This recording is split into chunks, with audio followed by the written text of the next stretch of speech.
Vlad Draculea fue el personaje histórico en el que el escritor Bram Stoker se inspiró para crear su personaje de Drácula. En Kulkrasum, suponemos que la sed de sangre de Vlad, dicho de forma retórica, fue inevitablemente el rasgo de la personalidad que motivó al escritor irlandés, a la hora de decantarse por Tepes, para inspirar su consagrada novela.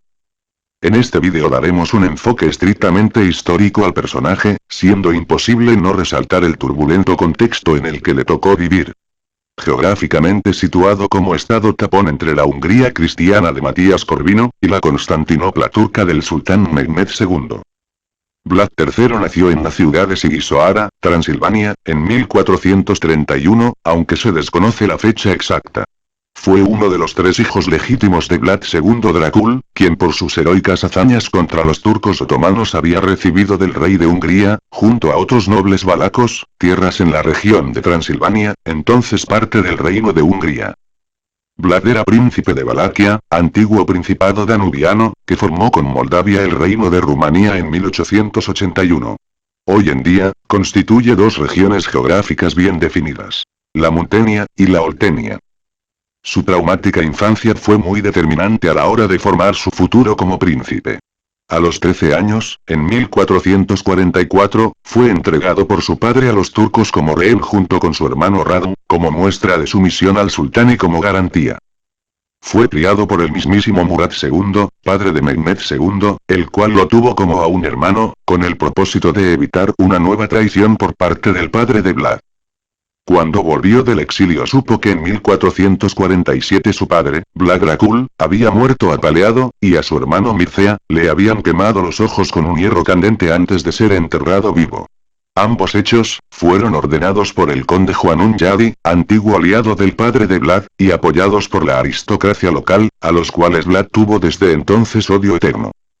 Los turcos lo apoyaron hasta convertirlo en gobernador y líder militar de Valaquia, ya que supusieron que sería una especie de títere del Imperio Otomano. Dentro de la lógica turca, Vlad se había criado entre ellos, por lo que era de esperar que no presentara demasiada resistencia a las voluntades otomanas. Durante 8 años, Vlad estuvo viajando por los lugares limítrofes de Valaquia buscando apoyo. Se sabe que en este tiempo contactó a su primo Esteban el Grande de Moldavia, quien lo ayudaría en el futuro contra los turcos cuando este se convirtió en rey de su país. Además aprendió varias tácticas político-militares. Estuvo en la corte de Juanun Yadi, el cual, impresionado por su conocimiento de los turcos y su odio al sultán Mehmed II, lo perdonó y lo tomó como consejero. Finalmente se convertiría en el candidato húngaro al trono de Valaquia. Es importante recalcar que Juanun Yadi fue una de las personas más odiadas por Vlad, ya que, fue responsable directo de la muerte de su padre y de su hermano. Cuando Vlad supo que los turcos habían sido rechazados por los húngaros, se lanzó a la toma del poder de Valaquia, deponiendo a Vladislav II, quien era apoyado por los húngaros y la población de origen alemán, además de ser un protegido de los turcos. Junto con un contingente militar transilvano, derrotó a Vladislav II e hizo que lo ejecutaran en la plaza pública de Talgusor, justo donde había muerto su hermano. Una vez convertido en príncipe, en 1456, los reinos cristianos lo reconocieron como tal. La primera parte del reino de Vlad estuvo dominada por la idea de eliminar amenazas a su poder, especialmente de grupos de nobles, como los boyardos.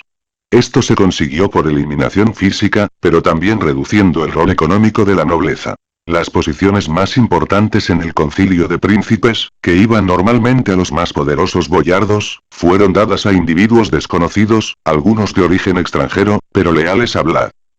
Para posiciones menos importantes, Vlad también ignoró a la aristocracia local.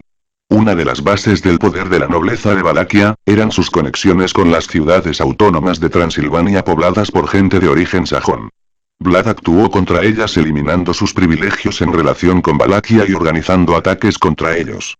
Fue despiadado y en las ciudades donde no lo aceptaban se realizaban ejecuciones por empalamiento de hombres, mujeres y niños, como en los casos de las ciudades transilvanas de Kronstadt y Hermannstadt, ambas habitadas por colonos alemanes que no querían comerciar con él o que no querían pagarle tributo.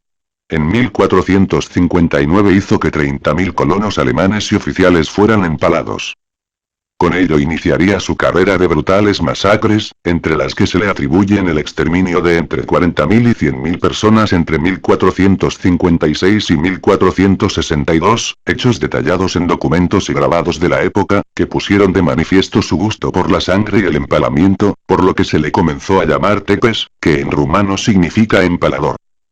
Una de sus acciones de empalamiento masivo fue su venganza contra la aristocracia valaca, asesinos de su padre y de su hermano Mircea, que Vlad llevó a cabo durante la Pascua de 1459, invitándolos a una gran cena y pidiéndoles que se pusieran sus mejores galas.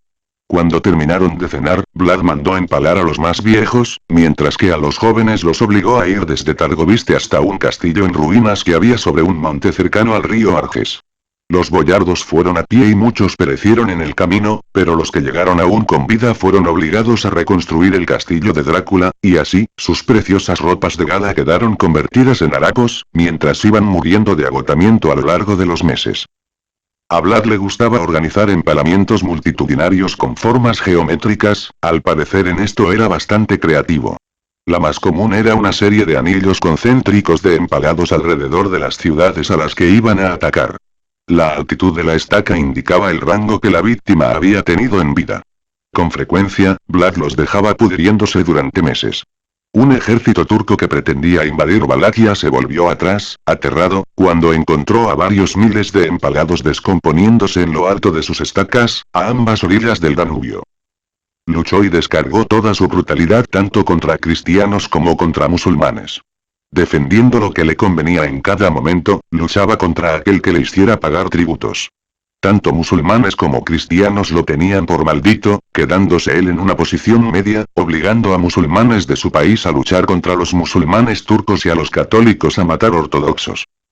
El día de San Bartolomé de 1459, Vlad hizo empalar a la mayoría de los sajones de Brasov, una ciudad transilvana que se había rebelado contra él, ya que habían apoyado al pretendiente Dan II junto con desleales húngaros y rumanos, y a continuación organizó un festín en el centro de este nuevo bosque de empalados aún delirando, frente a la tarima donde un verdugo descuartizaba lentamente a los cabecillas de la sublevación y sus familias. La peculiar celebración duró hasta muy entrada la noche, cuando, para iluminarse, Vlad y su ejército prendieron fuego a la ciudad ante los ojos de sus 30.000 agonizantes ciudadanos. Una vez que hubo resuelto los conflictos internos, Vlad se alió con los húngaros, especialmente con el rey de Hungría Matías Corvino. En 1459 dejó de pagar tributos a los turcos, y en 1460 junto con los ejércitos húngaros, lanzó una serie de campañas contra ellos. Aunque las campañas resultaron exitosas al principio, no le proporcionaron victorias duraderas, debido tanto al escaso apoyo del mencionado rey húngaro como a los limitados recursos de Valaquia. En 1461, Tlaculea libró una de sus más famosas batallas. El sultán turco Mehmed II, conquistador de Constantinopla, le tendió una trampa. Envió a su encuentro al colaboracionista griego Catabolinos, en calidad de embajador, para citarlo en Giurgiu, puerto danubiano cerca de Bucarest, con el fin de solucionar un pequeño problema fronterizo. En el lugar de la cita esperaba un destacamento al mando del general Hamzabek. Vlad Tepes fingió caer en la trampa y se presentó con parte de los tributos pendientes e incluso algunos presentes para el sultán, pero a su vez, llevó consigo a un nutrido ejército de caballería que derrotó a los turcos con relativa facilidad. Después de esta batalla, Catabolinos y Hamzabek fueron conducidos junto al resto de los prisioneros hasta Targoviste, donde murieron empalados, aunque otras fuentes aseguran que Hamzabek fue abandonado con vida en la frontera tras serle cortados los pies y las manos. Animado por estos éxitos, Vlad III cruzó el Danubio y penetró en territorio otomano, donde derrotó a las tropas turcas. El 11 de enero de 1462 Drácula envió una misiva a Matías Corvino, informándole del recuento de las cabezas de 24.000 enemigos, a los que había que sumar los muertos en los incendios de sus casas, cuyos cadáveres no fueron recuperados. Además de la carta también envió al rey húngaro 2 grandes sacos con orejas, narices y cabezas de sus víctimas. Fue tal el terror desatado entre los turcos por estas incursiones, que buena parte de la población musulmana de Constantinopla abandonó la ciudad por miedo a que fuera conquistada por Vlad con el apoyo de los numerosos habitantes que aún echaban de menos el esplendor bizantino. Enfurecido por el avance de los valacos, Mehmed II atacó ese año con un ejército de 150.000 hombres y una flota que ascendió por el Danubio. Estas tropas incluían a 4.000 soldados de caballería comandados por Radu el Hermoso, hermano de Vlad III. No hay acuerdo respecto a la cantidad de hombres de los que dispuso Drácula, pero diversas fuentes barajan cifras entre los 22.000 y los 30.900. Lo que sí es seguro es que Vlad no pudo evitar que los turcos ocuparan la capital, Targoviste el 4 de junio de 1462, por lo que se sirvió de estrategias como la guerra de guerrillas y la tierra quemada para enfrentarse a los turcos, además de diversos ataques. Vlad murió durante una batalla contra la invasión de los turcos en diciembre de 1476. Las circunstancias de su muerte no son del todo claras, ya que existen por lo menos 3 versiones relacionadas a dicho evento. La versión más difundida es la que señala que durante la batalla, antes de ser capturado por los turcos, logró escapar de sus enemigos, se colocó el ropaje de un soldado turco caído y huyó en dirección a sus hombres, quienes al verlo lo confundieron con el enemigo, matándolo al instante sus propios soldados, decapitándolo y dejando su cuerpo yaciendo en el campo. El único detalle del que se tiene certeza es que los turcos desollaron la cabeza cercenando su cara y su cabellera del cráneo y la llevaron como trofeo a Constantinopla, donde el sultán ordenó que se colocara en una estaca para no dejar lugar a dudas con relación a la muerte de Vlad. Se desconoce el lugar de su sepulcro, si bien se lo ha situado en el monasterio de Snagoftes del siglo XIX. Bueno amigos, pues esto ha sido todo por hoy. Si queréis que realice más vídeos de este estilo, no olvidéis suscribiros al canal y darle like al vídeo. Hasta la próxima.